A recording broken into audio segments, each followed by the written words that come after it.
Is there a place and time where logic breaks down and wonderment begins? Could that be somewhere at some time along an infinite line between the reasonable and the highly unlikely? Join us on a journey into the improbable. Episode 279, Solar Storm, Part 2. Read by Kathleen Connolly. Opening and closing theme by Matthew Erdman. Somewhere and sometime, a dream might hold the key to predicting the future.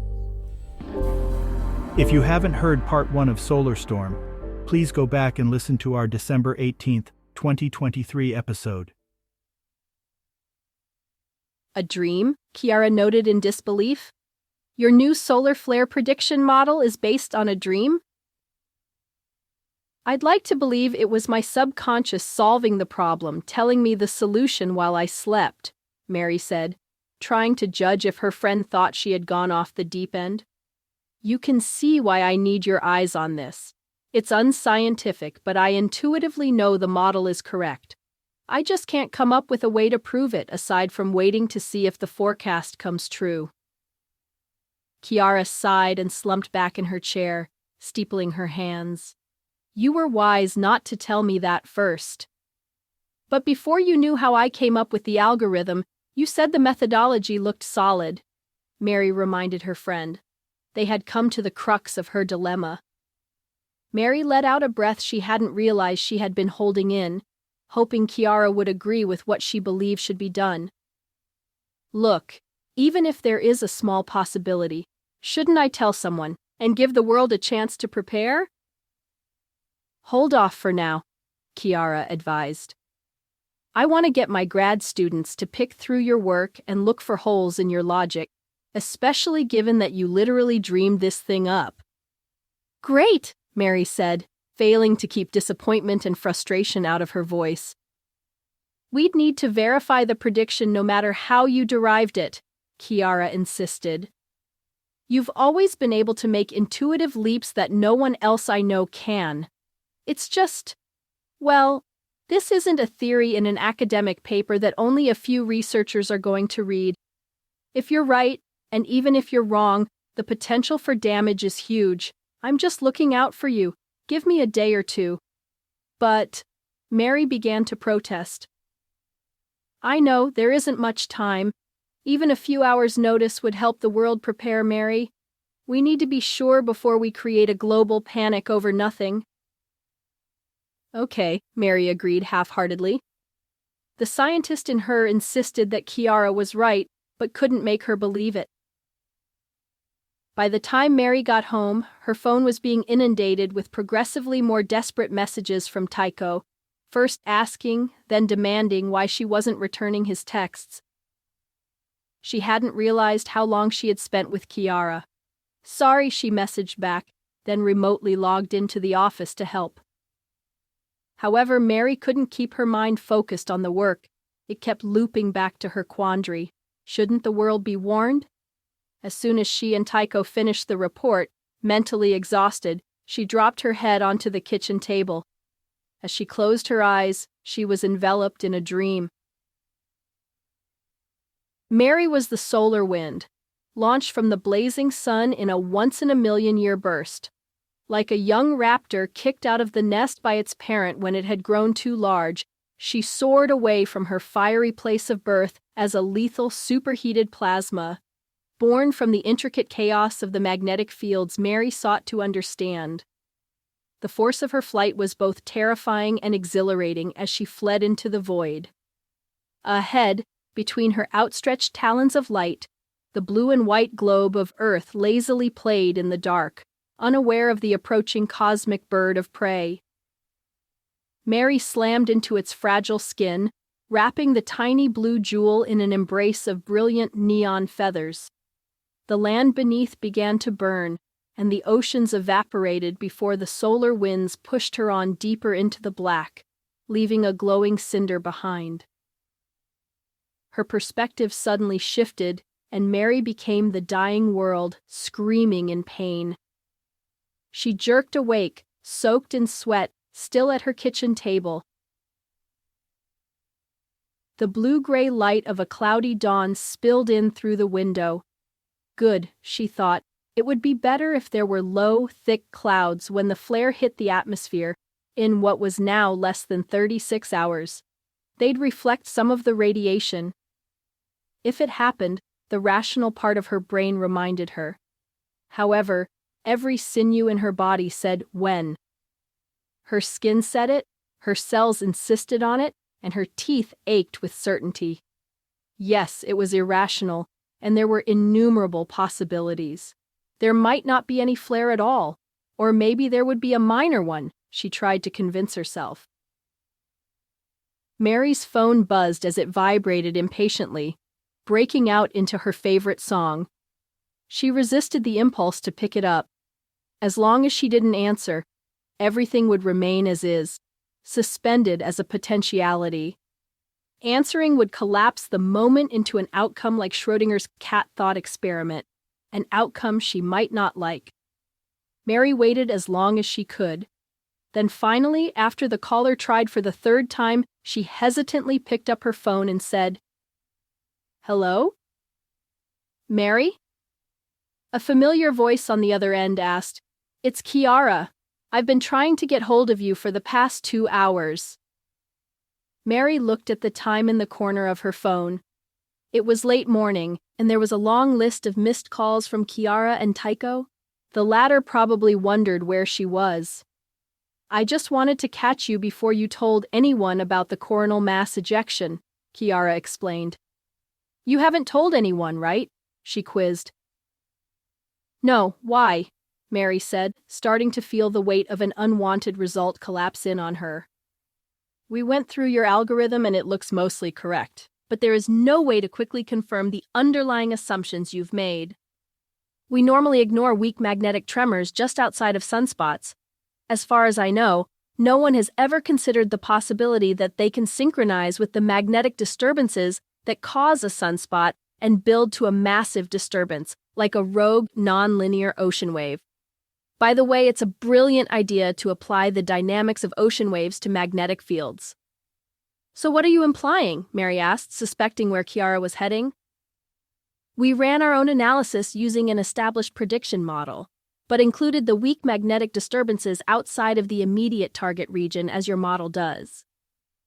"Did you take into consideration the different frequencies of those disturbances and their direction of travel?" Mary prodded anxiously.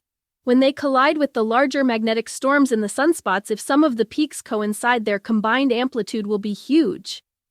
"We did," Kiara assured, "and the effect is definitely there, but nowhere close to the magnitude your model is suggesting. Mary, your technique works and it should allow us to forecast solar storms much more accurately than we currently can. So, it's really promising and exciting, it just needs more study and refinement. I'd like to work with you on the magnitude issue to perfect the model." "Sounds good," Mary said without enthusiasm. "But where does that leave the current prediction? We agree the method works, so why wouldn't the magnitude be correct?" "I don't know," Kiara conceded. "That's the area we need to work on." Mary wasn't convinced. She thanked her friend and hung up, a cold lump of certainty growing in her stomach. It wouldn't be a small effect. Mary didn't know how to explain how she knew that. Was it her subconscious, tuned to some obscure detail a conscious mind would overlook, or was it something else, something outside of her, using her as a conduit? Her phone chimed again, its cheery ringtone out of sync with her mood. She looked at the caller ID and ignored it. Tycho would have to wait. The business would have to wait. She knew what she had to do. It had taken several hours to thread her way through the endless interactive voice response systems that buffered staff from the public, until she was finally transferred to the UN Disaster Risk Reduction Organization, and from there, to one of its officers.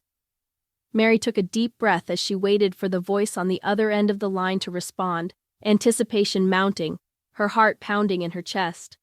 She had rehearsed her conversation countless times in her mind, but now that she was actually speaking to a real person, doubt began to creep in. "Hello?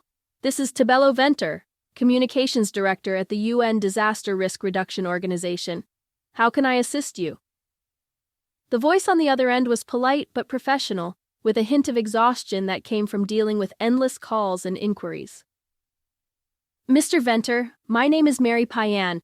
I'm a heliophysicist with a private space weather forecasting company, she began, her voice trembling slightly. I have an urgent warning that could potentially save countless lives. In less than 30 hours, the Earth is going to be hit by a solar flare 100 times larger than the 1859 Carrington event. She waited for a response, and when none came, she added, It destroyed the fledgling telegraph system. I'm well aware of what the Carrington event was, Dr. Payan. I'm looking at your online profile, he explained impatiently, tapping on a keyboard. You're a partner in a small company called Helios Systems. That looks like it's been around for almost 20 years. Good, Mary said. Then you can see I'm an expert with decades of experience, and you understand why all power grids need to be shut down and all electrically powered equipment unplugged. Anything left connected or powered up will be overloaded and destroyed. I need your help to warn the world. There was another long pause before Tabello responded. Dr. Payan, we receive numerous calls every day from people claiming to have dire predictions or visions of impending disasters. While we do take them seriously, we require solid corroborating evidence from multiple sources before we can even consider such a sweeping request. We cannot disrupt the global economy and potentially cause a worldwide panic based solely on the word of one expert. Do you have confirmation from the ESA, NASA, or another space weather company? No, Mary admitted reluctantly. I'm using a new proprietary forecasting system which I designed. Those agencies won't be able to reproduce my results, at least not in the time we have left. Her frustration simmered beneath the surface as she clutched the phone tightly, her knuckles turning white. I see. So no one can confirm that this massive solar flare will happen other than you, Venter verified. And based on your word alone, you want us to shut down all travel and economic activity across the globe. Mary could hear the skepticism in his voice. The man on the other end of the phone probably thought she was an obscure obsessive scientist with an unprovable theory bent on gaining notoriety. She had hoped for a glimmer of understanding, a ray of hope, but that had been naive. Grappling with her frustration and anxiety, Mary pushed on. She had to try. There is no time for confirmation from another organization, she argued. If there is a chance I'm right and I'd stake my professional reputation on it, shouldn't the world be warned? Instead of answering, Venter took down Mary's contact information, promised to look into her prediction, and hung up.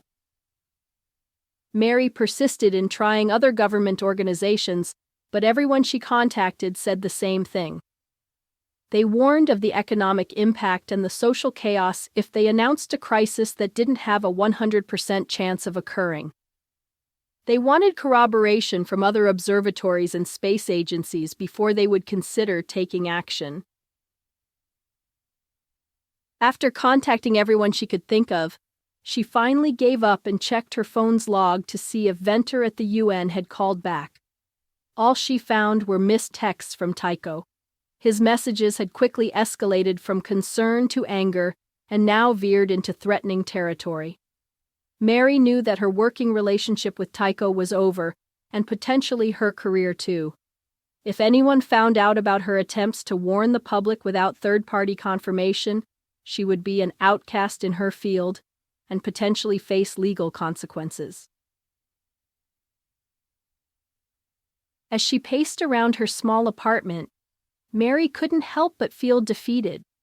She had done all she could. She slumped down into a chair and stared out the window. The aurora the mega flare would cause was going to be a once-in-a-millennia event, a radiant spectacle unlike any witnessed by human eyes. The sky would dance with vibrant hues of green, violet, and red, swirling like an otherworldly expressionist painting come to life. There was only one thing left to do: experience it and feel the power and grace of the destructive phenomenon. The idea took over, giving her a new purpose and direction. Mary filled her old hatchback with all the food and camping equipment she could stuff in. The great thing about being the only person on the planet preparing for the end of the modern world was that there were no lineups at the stores. And although the bank teller had tried to convince her to take a draft rather than cash, There hadn't been any problems at the bank either. Once packed, she waited for the morning traffic to subside, then headed east out of town on the 401. It was a 3.5-hour drive to the Frontenac Dark Sky Preserve in an isolated park near the provincial border. She had been there only once before, camping with her mother when she was 11. That had been the first time Mary had seen the Milky Way, which filled her with so much awe and wonderment she had decided right there and then to study the stars. So, it seemed a fitting place to bookend her career. She drove past small towns and farm fields, watching people going about their daily business, oblivious to the fact that everything was about to change. Mary imagined the lines of invisible magnetic force on the surface of the sun beginning to ebb and flow with increasing synchronicity until they suddenly joined and swelled into something never seen before. The deep space solar observatories would report the sudden eruption around 7 p.m. local time. Then, 5 hours later, the first waves of the solar storm would hit the upper atmosphere. She had plenty of time to pick a campsite, set up, and make dinner. Then she'd watch the sunset and hope she had been wrong. However, Mary's hopes were dashed when her phone began to buzz a few minutes after 10. The caller ID said Tabello Venter, UN. What would be the point of answering? She didn't need to hear that she had been right. Instead, by giving herself over to the inevitable, she wanted to preserve the momentary peace she had found. So she put the phone in airplane mode, then lay down on a blanket to watch the last of the dying light of a late spring day give way to the night. The next thing she knew, she was staring at an ink-black sky in eerie anticipation. Her skin began to tingle as if the air was charged. Then it began. At first, just a hint of green light writhed through the dark ether above, its luminous tendrils weaving a mesmerizing display that grew stronger and brighter until it filled the entire sky, like an insanely turbulent false dawn. The aurora borealis flickered and surged, emitting an ethereal cacophony of whistles, cracks, and hisses, as if alive and pulsating with a luminous beat. Mary's heart pounded in time with the chaotic display above, each crackle of the aurora's dance echoing the inner turmoil it had suddenly revived. No one fully understood the fickle nature of the sun. That was a given, she conceded. Even Phaethon, the mortal son of the Greek god Helios, had failed to control his father's fiery chariot on its path across the sky, inadvertently managing to burn up everything on Earth. She imagined Phaethon had taken the reins tonight, failing one more time to keep Helios's mighty blazing steeds on course, searing the ground again. An explosion of light nearby momentarily turned the night into day, and the power pole, which connected the camp office to the grid, burst into flames, sending shards of sparks leaping into the night air. Mary's breath caught in her throat as she envisioned the disaster unfolding across the globe, devastating cities and plunging the world into a new dark age. Regret gnawed at her. Could she have done a better job of convincing the people around her? Surrounded by the burgeoning geomagnetic storm, providing the proof she had lacked, Mary felt the weight of despair settle in. Music at first, distant, grew louder and closer, piercing through the cracking and hiss of the tempestuous aurora. Abruptly, she startled awake, her eyes snapping open to the flickering of the harsh green fluorescent light of a subway car. Her phone was vibrating in her hand with an incoming call. She shook off the remnants of the vivid nightmare, her heart racing from the intensity of the vision that still gripped her. Then relief flooded in. She accepted the call and put the phone up to her ear. "Mary, we just got the results from your new model," Tycho explained, gasping as if he had just finished a foot race. "There's not a lot of time. You need to see the results."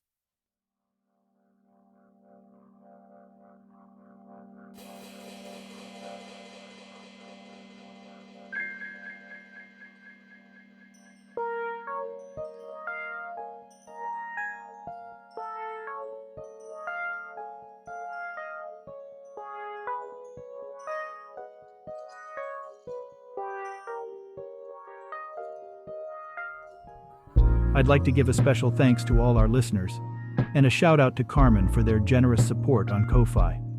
As 2024 starts, we're looking forward to creating another year of original stories for your enjoyment.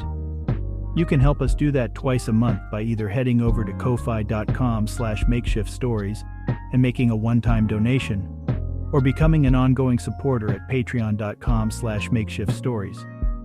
Makeshift Stories is released around the beginning and middle of the month. This month's story was written by Alan V. Hare and read by Kathleen Connolly. Opening and closing themes were composed and recorded by Matthew Erdman. Audio production and editing by Makeshift Studios. If you'd like to connect with us, please send an email to makeshiftstories@gmail.com or visit our website at makeshiftstories.com. Links to both are in the show notes.